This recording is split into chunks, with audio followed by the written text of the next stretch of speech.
As a true Brit, I consider Harry Potter one of the biggest and best franchises in the world, and I've recently had the pleasure of watching all 8 movies, and today we're going to rank them definitively from the very best to the very worst in this tier ranking. So the categories are going to be perfect, awesome, good, meh, and trash. And by the end of the video, once I've thrown them into the tier list, I'm going to rank them definitively from the worst to the best. We're starting off with the Philosopher's Stone, and now when I think of Harry Potter, I think of Philosopher's Stone. This is Harry Potter comfort food. Now, the overarching story of the Philosopher's Stone, I couldn't give a about. This is a world building movie, a character introduction movie. You are discovering the Wizarding World and Hogwarts alongside Harry, and never do you feel that as much as this film. Now, the child acting can be, sometimes, a little jarring. You're a wizard, Harry.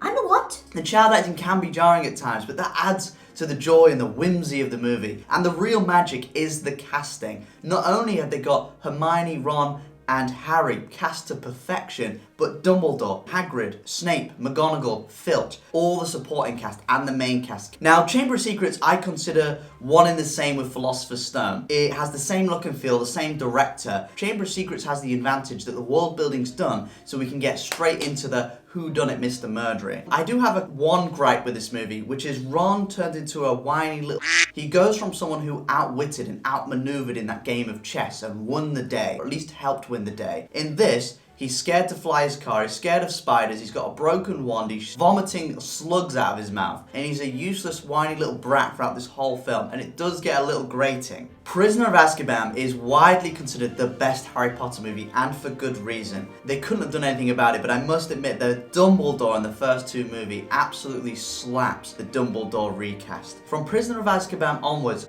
gets real. This is where they get a more mature, darker, serious feel to the movies, and as I got older, I appreciate that. As a single isolated story, this probably works better out of all of the movies, but what I want out of Harry Potter is colourful and whimsy in discovering Hogwarts. The first 2 films, for me, do that better. Woohoo! Perhaps controversial, but this is one of my favourite Harry Potter movies. As soon as I saw that dragon on the front of that wedge of a book, I knew I had to read it. It's got teenage angst, it's got the Tri-Wizard Tournament, it's got Voldemort actually returning.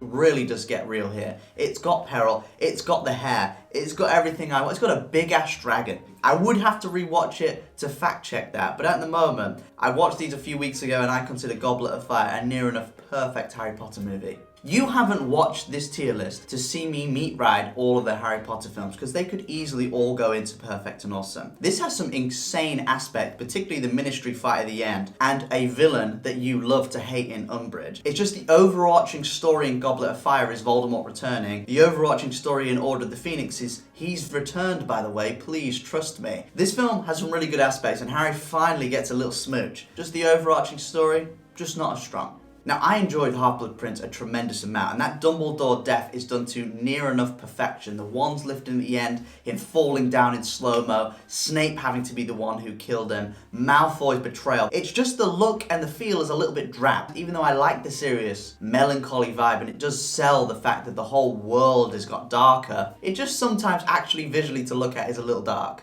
Deathly Hallows feels like when your mum forces you to eat your vegetables before you can have a sweet dessert. Now, I'm enduring it, but I don't know if I'm enjoying it. I never asked the question, what would it be like to go camping with Ron, Hermione, and Harry for 2 hours? Now I know, it's an absolute snooze fest. When you slice a book in half and just do the first half, it is all set up and no payoff, and you really feel it in this movie. Now, it has the best sacrifice and death scene in all of Harry Potter, hands down by an absolute mile. And Daniel Radcliffe, I hope he got nominated for an Oscar for this, because he sells the shit out of that scene. But I have to endure 2 hours to see Dobby get sacrificed in the final 20 minutes. I cannot, in good faith, put this above the other films, so it's going to have to go into meh. Now, I've done my homework. I've endured the snooze fest of part 1, so I can have the highest of highs and the sweet treats of the Deathly Hallows part 2. This is the perfect ending for a 7-book, 8-movie saga. There is payoff after payoff after payoff, and I am so glad they split this in 2, because we get straight into the action. We go straight to Hogwarts, McGonagall kicks out Snape, we fortify Hogwarts, and the Battle of Hogwarts can begin. And what a war it was. Harry Potter finally seeing that battle with Voldemort. Neville finally speaking to a woman. It only took him 7 years and 8 movies. He finally speaks to a woman. Even Molly Weasley kicking Beatrix's ass. The romance between Ginny and Harry, I do find sometimes doesn't really sell. She does have that aggressive riz when it comes to Harry, really putting it on thick. Also, the whole switcheroo Harry pulls with the Elder Wand makes absolutely no sense, but I could not give a